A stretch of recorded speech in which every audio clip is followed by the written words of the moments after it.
বন্ধুগণ, new York থেকে আমি সরওয়ার হোসেন আপনাদের সকলকে জানাচ্ছি অনাবিল প্রীতি এবং শুভেচ্ছা। আজকে আমি আমাদের এই নিউ ইয়র্কের বাঙালি কমিউনিটির অভ্যন্তরীণ একটা সেন্সিটিভ বিষয় নিয়ে আপনাদের সম্মুখে আসছি।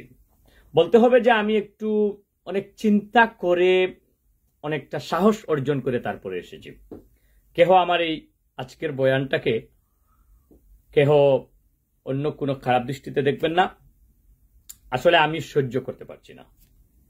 আমার এই অফিসে যেহেতু tax file, immigration, public assistance এই সমস্ত বিষয়ে সারাদিন কাজ করি, তো এমন সব বৃদ্ধ পিতামাতাদেরকে আমি পাই যারা অফিসে আসেন তাদের মনের কথাগুলো বলার জন্য, তারা সহযোগিতা পাওয়ার জন্য।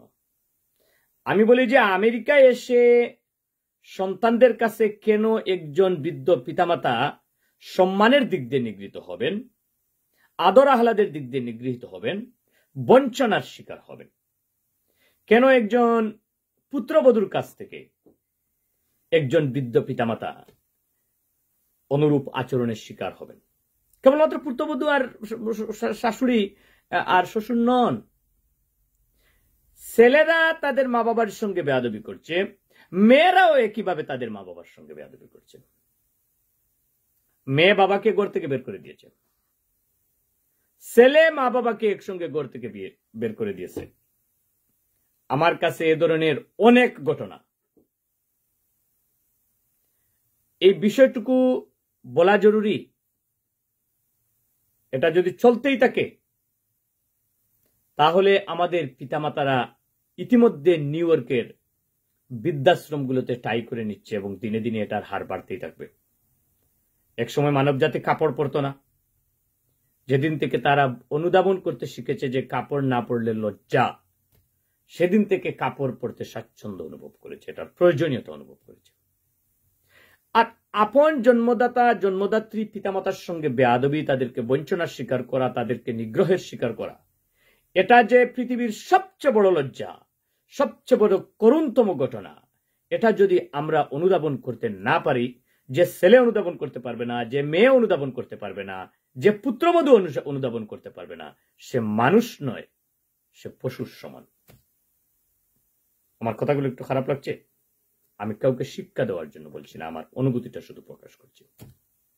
আচ্ছা বলুন, আপনার সঙ্গে 1 ঘন্টা একজন বৃদ্ধ মানুষ বসে আলাপ করছে আর সে কাঁদতেছে, একজন বৃদ্ধ মহিলা বসে আলাপ করতেছে আর সে কাঁদতেছে। তাদের আর যাওয়ার জায়গা নাই, দেশে তাদের কেউ নাই, এখানেই 1টা বা 2টা ছেলে, কেউ তাদেরকে টেক কেয়ার করে না। এর চেয়ে বড় দুঃখের তাদের জীবনে কি হতে পারে?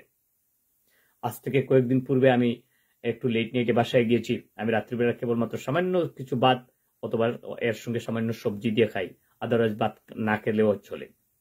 তো আমি এটা নিয়ে বসেছি, সামান্য না খেলেও তো আবার পেটের বুকে ঘুম লাগে না। তো আমার ওয়াইফ কিন্তু বিছানা থেকে উঠে এসেছেন। রাত্রে বোধহয় খুব একটা বিশেষ স্পেশাল পদ্ধতিতে এই যে চিকেন, দেশি একটু হার্ড চিকেন রান্না করেছিলেন, একটু লুসলুসা করে আর কি, মজাদার করে। তো এটা কয়েক টুকরা আমার জন্য একটা বাটিতে রেখেছেন, ওইটা আমাকে দেবেন। তো উনি গরম করে আমাকে দিয়ে একটু মৃদু বোকাজোকা করে দিলে, একটু দেখে খাও না, এই না সেই না, ওকে সহ্য করলাম। তবে তো তরকারি দিচ্ছেন গরম করে। আমি খেতে বসে, বিশ্বাস করুন, এক টুকরা খেয়েছি, কামড় দিয়েই আমার মনে হয়েছে যে সবগুলো একসঙ্গে গিলে ফেলি, এত বেশি মজা হয়েছে। কিন্তু বিশ্বাস করবেন, আমি মাত্র 1 টুকরা খেতে পেরেছি, বাকি 3টা টুকরা আমি রেখে দিয়েছি আমার ওই বাটিতে।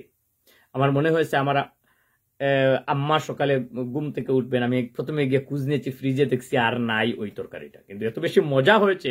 আর আমি সঙ্গে সঙ্গে আমার মনটা চলে গেছে আমার মায়ের কাছে, যে আমার আম্মা সকালে উঠে যদি ওই তরকারিটা পেয়ে খুশি হন, তাহলে হয়তো পরোটা টরোটা দিয়ে একটু খেতে পারেন। কিংবা আমার ছেলেও যদি ওই যে স্কুলে যায় সকালে উঠে, কিছু খায় না, আচ্ছা তারেও একটু জোর করে দেখবো যদি ওইটা দিয়ে কিছু খাওয়ানো যায়। বিশ্বাস করুন, আমি সব রেখে দিলাম। ওটার পরে আমি চিন্তা করলাম, শালার এইটাই হচ্ছে স্নেহ, এইটাই হচ্ছে মমতা, যা দেখা যায় না, কেবল অনুভব করা যায়। ঠিক অনুরূপ মমতা দিয়ে আমার মাও তো আমাকে বড় করেছেন, আমার বাবা আমাকে বড় করেছেন। কমিউনিটির চিত্র আমার চোখে চলে আসলো। মধ্যরাত্রিতে ছেলেও দিচ্ছে, মেয়েও দিচ্ছে, পিতামাতাকে ঘর থেকে বের করে দিচ্ছে। আরে ভাই, এগুলো দেখার প্রতিবাদ করা উচিত। ওই যে কাপড় না পরলে লজ্জার বিষয় যখন চিন্তা ছিল না, মানুষ নেংটা থাকতো। যখন বুঝেছে যে কাপড় না পরলে, নেংটা থাকলে শরম লজ্জা, সেদিন থেকে সে কাপড় পরতে শুরু করেছে। আজকে পিতামাতাকে ঘর থেকে বার করে দেয় কুলাঙ্গার সন্তানরা। তাদের যে লজ্জা, এইটা তাদের বুঝানোর জন্য আমি আমার ভিডিওটা আজকে ছাড়ছি। এটা যদি চলতে থাকে, আজকে নিউ ইয়র্কের আপনার কি বৃদ্ধাশ্রয়, এই যে বৃদ্ধ মানুষ যারা যেখানে থাকেন, এগুলোতে বাঙালি পরিবার এক না, অনেকগুলো, সবগুলোতে আছে। এটা কি এভাবে চলতে থাকবে? কমিউনিটি লিডাররা এই বক্তব্য যারা শুনবেন, একটু সচেতন হওয়া উচিত। আপনাদের কমিউনিটি অ্যাক্টিভিটিজ এর মধ্যে অন্তত আমাদের কমিউনিটির মানুষকে সজাগ এবং জাগ্রত করে তোলার জন্য, তাদের মধ্যে লজ্জার অবকাশ নিয়ে আসার জন্য এই বিষয়ে আপনাদের কিছু কাজ করার উচিত। আর যে সমস্ত ছেলেমেয়েরা তাদের পিতামাতাদের সঙ্গে দুর্ব্যবহার করে, যে সমস্ত পুত্রবধূরা তাদের শ্বশুর শাশুড়ির সঙ্গে দুর্ব্যবহার করে, তাদের অন্তত এই বিষয়ে জ্ঞান রাখা উচিত যে তারা মানুষের জীবন যাপন করছে না। ওই যে বৃদ্ধ পিতামাতারা কোথায় যাবে? আমার অনেক ক্লায়েন্ট আছেন, বিশ্বাস করুন, তাদের দুঃখে আমি জর্জরিত।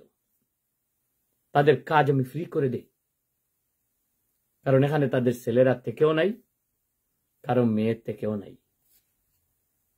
আল্লাহ যেন এই ধরনের জীবন আমাদের মৃত্যুর আগ পর্যন্ত কখনো কারো জীবনে না আনে। জানেন, সন্তানের কাছ থেকে আঘাত পাওয়ার চাইতে বড় আঘাত পৃথিবীতে আর কিছু নেই। আর মা বাবার সঙ্গে দুর্ব্যবহার করা, তিরস্কার করা, আমি মনে করি এর চেয়ে বড় লজ্জাজনক, এর চেয়ে বড় কাপুরুষতা, এর চেয়ে বড় পশুত্ব পৃথিবীতে আর কোনো কিছু নেই। আমি সকলকে এই বিষয়ে সচেতন হওয়ার জন্য অনুরোধ জানাচ্ছি। যারা এই ভিডিওটুকু দেখবেন, আপনার চিরপরিচিতদের মধ্যে এই বিষয়টুকু ছড়িয়ে দেওয়ার জন্য আমি অনুরোধ জানাচ্ছি। আমরা বাংলাদেশ থেকে